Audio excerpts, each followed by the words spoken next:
Hello, Dons fans. Ian here. As many of you know, I've been spending a lot of time looking at our centre bounce setups this season. Each game, I go back, watch each centre bounce, and track who attended that bounce, whether it was a one centre clearance, a lost centre bounce, or a draw, and then the outcome of that centre bounce. For example, does a side directly score from that centre bounce?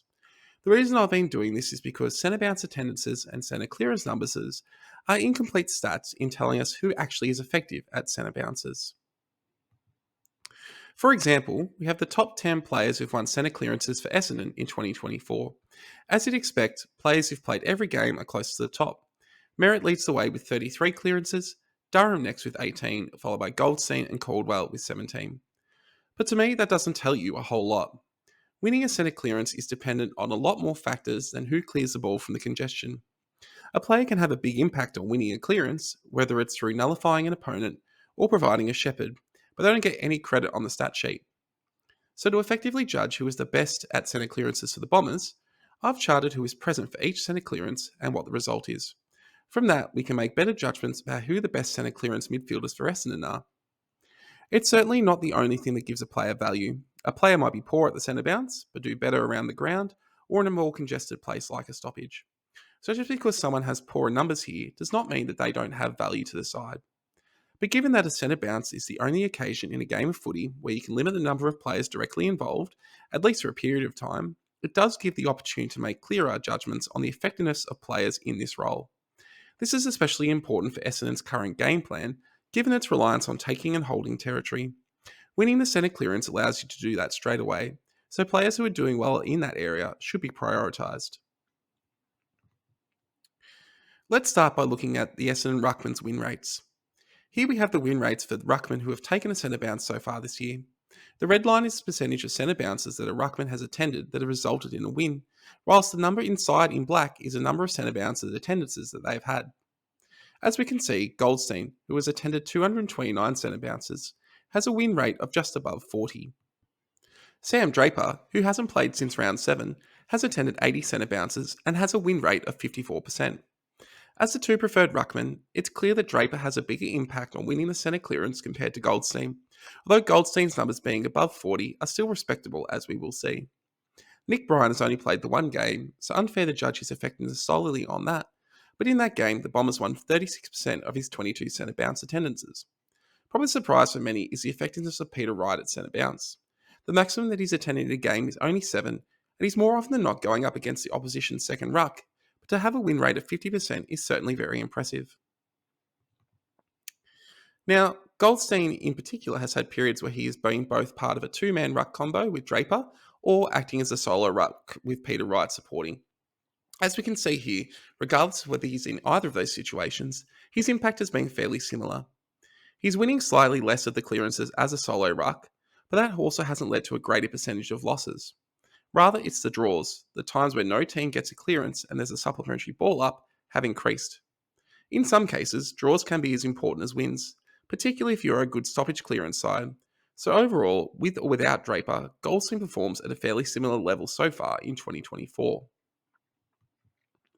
Now, another question that has been raised regarding Goldstein is that, given his age and workload, that his performance has been dropping off in recent weeks.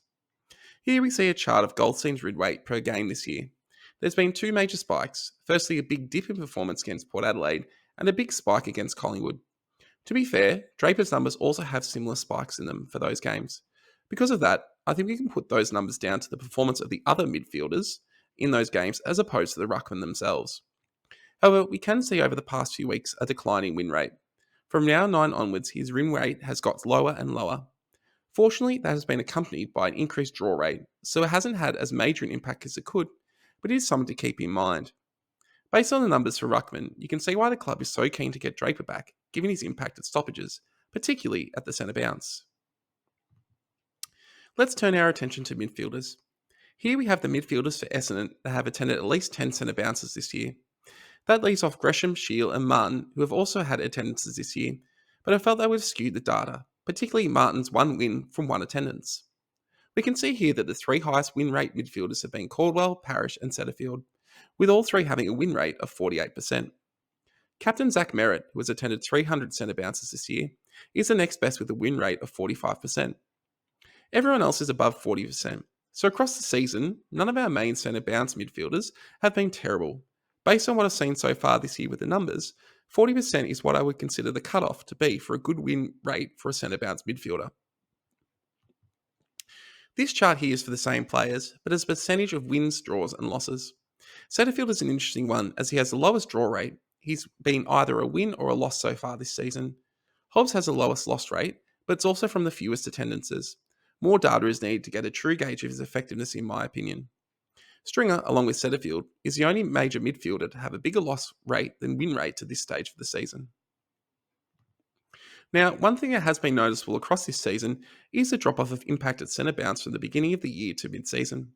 I've split the data into rounds 1 to 7 and rounds 8 to 13, basically to the point that Draper got injured and has been out of the side. We can see here that, with Sam Draper taking half the ruck work, players like Stringer and Durham were producing exceptional results, winning over 50% of their attendances. Stringer all the way up at 60%, albeit from a relatively small number of attendances, with Durham at 54%. Merritt was just touching 50% win rate, whilst Parrish was just shy with 49%. You can see why Essendon was such an effective centre clearance side in the early part of the season. Post Draper injury, the decline in performance at centre bounce has been stark. Stringer has taken on much more of a workload, attending almost 3 times as many centre bounces in the second part of the season so far, but with his impact falling away, dropping from a 60% win rate to a 34%. Durham has almost had as big a collapse, down from 54 to 33%. Merritt and Perkins have also had substantial fallaways. The only player to demonstrate improvement has been Jai Caldwell, jumping up from 45% win rate in the opening rounds to 51% in rounds 8 to 13, although he has been used a lot less than other options that have been fit, Parrish having not played since round 9. With more exposure, perhaps that would drop away, but based on this, you want to see him at more centre bounces post-bye, particularly when Goldstein is rucking. Scores from centre clearance are one of the rarest sources of scores in games, but they still form a key part, and teams that can do well in this area can get an advantage on their opponents. Here we have the goals and behinds for Essendon in each game this season that have come from a chain beginning with a centre clearance. Generally, if you're scoring from centre clearance, you've exited out the front, got a quick entry into your forward line, and generated a high quality scoring opportunity. Here you can see that, across the first half of the season so far, Essendon was a lot better at scoring from centre clearance than in the last 6 rounds. Across the first 7 rounds, Essendon kicked at least 1 goal from centre clearance each of those games. Since then, only 3 of those 6 games have seen Essendon kick a goal. Although they still have been generating chances, given the behinds they've scored, they haven't been as high a quality as they were earlier in the season. If you look at the reverse, the Bombers have been struggling to contain signs at centre bounces in the latter part of the season so far.